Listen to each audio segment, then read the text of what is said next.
so let's go in depth into these 4 features of cloud clustering. So each one uses a unique property of the cloud. So there's multicore parallelism, data affinity, which I mentioned earlier, efficient blob concatenation, and dynamic scalability. All right, so first, multicore parallelism. So Azure provides a way to ask for instances with 1, 2, 4, or 8 cores in the form of the instance size parameter. So cloud clustering uses threads to take advantage of these multi-core systems. So each thread opens a separate input and output stream to the blob to get those points in its partition, and then it processes them.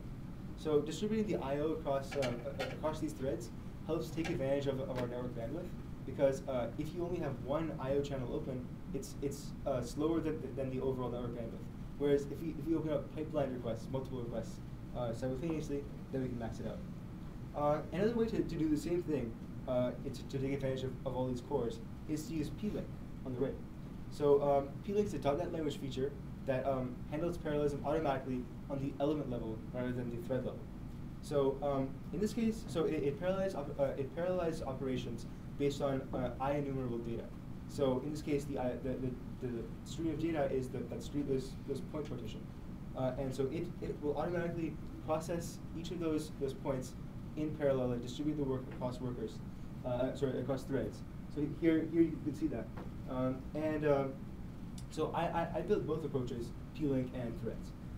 So before I go to the next, you'll notice that here there's only a single I/O channel, and I'll go into the reason for that very soon. So plink, as you can see, is a lot cleaner and more expressive. It's like half the length, and thread based is ugly too. I think I see an error about the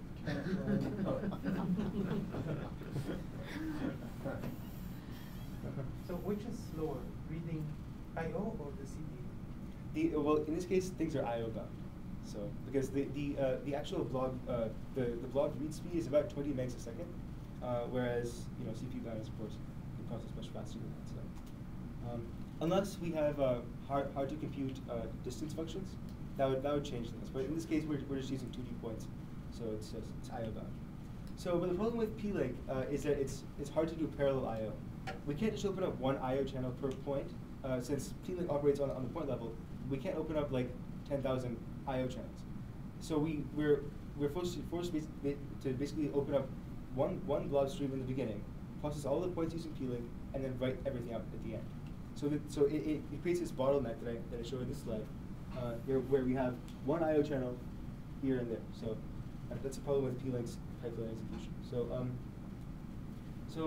So I mentioned pipeline execution because plink uses we actually have plink select. So here, this processing is done by a plink select query, and then it's all pipelined back to one output stream using for each, and plink is able to handle this parallel execution. So here's the actual difference between plink and threads. So on the left-hand side, there's plink and threads speedup. So speedup is the ratio of the time taken for a worker with n cores to the time taken for a worker with 1 core. So it's speed up based on the number of cores.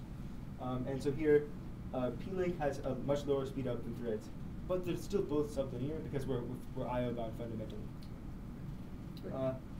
So, for example, the problem is that you've expressed your algorithm to have a single I/O channel. Could plink handle it if you had sort of an I-enumerable of blobs, and then inside of an I-enumerable of points, and you would trade off between those depending on what got blocked?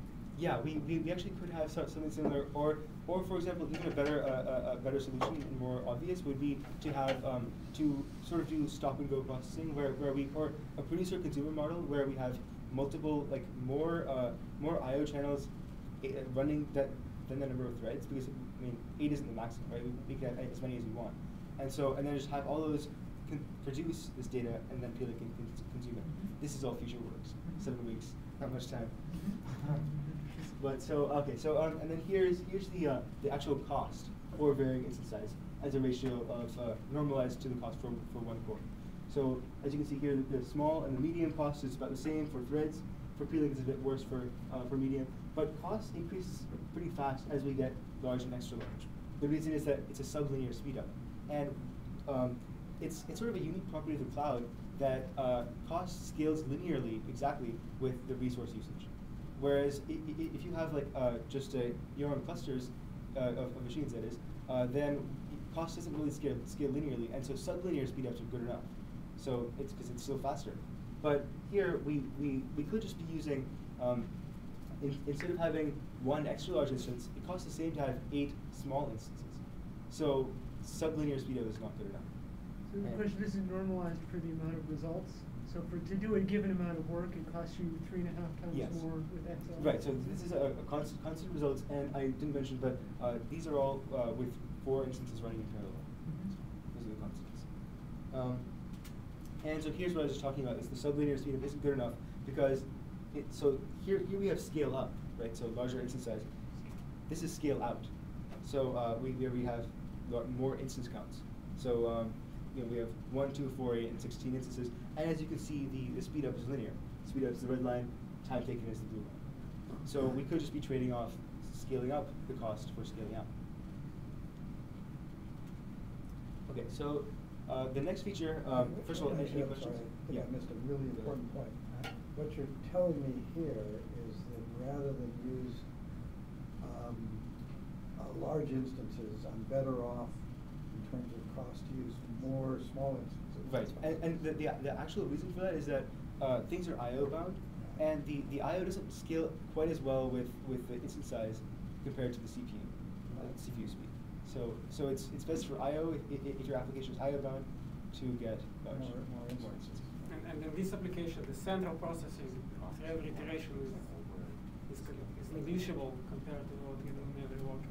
Right, the central point, right. So the server doesn't really take much time to do anything. The workers are doing all the computation. Yeah, there's a little mismatch as well in the current offering. So the smallest machine does not provide much memory right now. In our case, but if it is I/O bound, there's a tendency that we use more memory. So if you back to the previous slides, so actually the best performance is the middle size. Yeah, that's it. Yeah. It's more than 2. It's a little bit better than. Yeah. So rather than have 4 middle version instance, the best one. One compared with the 1x large. So if you have the 2 core instances, Yes, and with a large large memory. number of those, that's the optimal one? Yeah. Yeah. For 2. For this application. For this For this application. application. Or Or for for- blast, is what you just said. Yeah. It's an Completely interesting obvious. metric to compute because for all these applications, what is the bottleneck? And this is a nice way to show The I/O bound versus versus the bang for the buck is. Okay, so the next feature is data affinity. So Azure instances provide anywhere from 200 megs, to 200 gigs to 2 terabytes of local storage, depending on the instance size. So 200 gigs is for small, 2 terabytes is for extra large.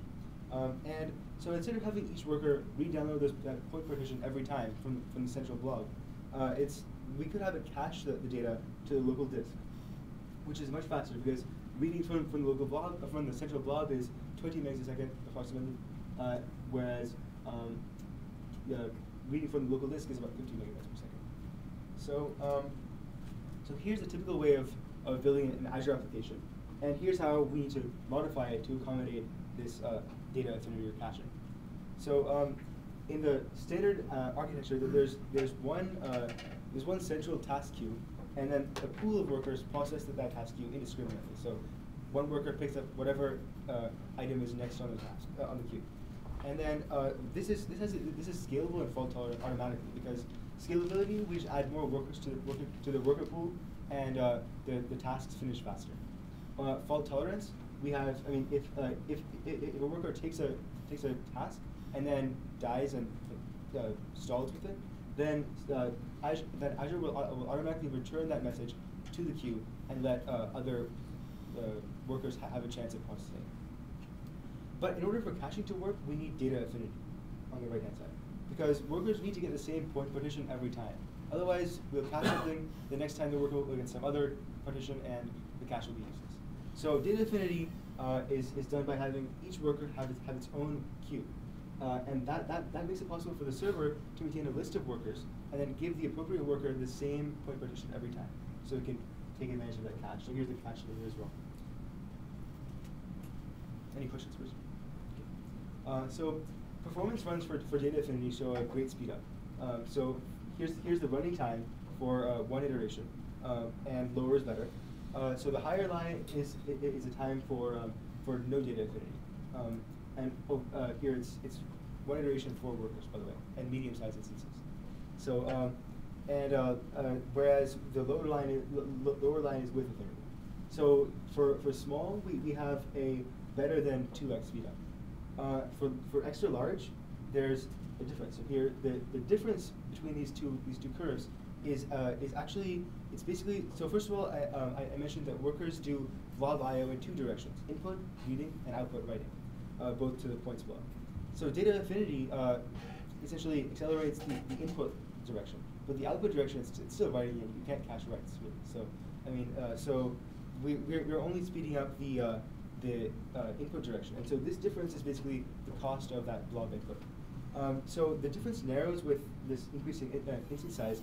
So we suspect it could be because larger instance size get somewhat greater network bandwidth. We're not entirely sure, but that seems like a good explanation. So data affinity, in summary, it's most useful when disk I/O is much faster than network I/O. As that difference decreases, we lose the benefit.